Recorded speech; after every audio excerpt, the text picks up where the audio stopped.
തെരുവോരങ്ങളുടെ മുഖമിനുക്കാനായി ആരംഭിച്ച നിലാവ് പദ്ധതി വെളിച്ചം കാണാതെ പാതി വഴിയിൽ നിലച്ചു. തെരുവ് വിളക്കുകളിലെ പരമ്പരാഗത ബൾബ് മാറ്റി LED ബൾബിടുന്ന പദ്ധതിയിൽ ഖജനാവിന് നഷ്ടം 243 കോടി രൂപയാണ്. 1.5 ലക്ഷം പഴയ ബൾബുകൾ മാറ്റാനാണ് ലക്ഷ്യമിട്ടിരുന്നത്. എന്നാൽ 3,60,976 എണ്ണം മാത്രമാണ് ഇതുവരെ മാറ്റിയത്. കിഫ്ബി വഴിയാണ് പദ്ധതിക്ക് തുക അനുവദിച്ചത്. പദ്ധതി പ്രകാരം ലക്ഷ്യമിട്ടതിന്റെ 1/4 മാത്രമാണ് യാഥാർത്ഥ്യമാക്കിയത്. എന്നാൽ ഇതിനായി മാറ്റിവെച്ച തുകയുടെ 84% ചെലവായി.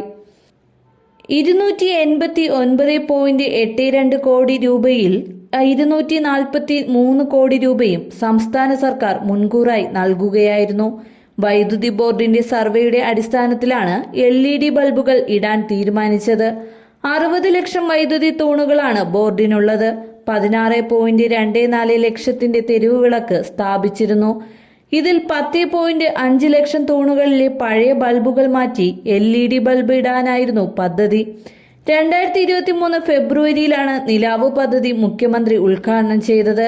2 മാസത്തിനകം പൂർത്തിയാക്കുമെന്നും പ്രഖ്യാപിച്ചിരുന്നു. പദ്ധതിക്കായി 5 ലക്ഷത്തോളം LED ബൾബുകളാണ് എത്തിച്ചത്. 3,60,976 എണ്ണം മാത്രമാണ് മാറ്റിയിട്ടത്. അതിൽ 73,922 എണ്ണം കേടായി. വിവരം നിരന്തരം അറിയിച്ച് 13,694 എണ്ണം നന്നാക്കിയിട്ടുണ്ട്.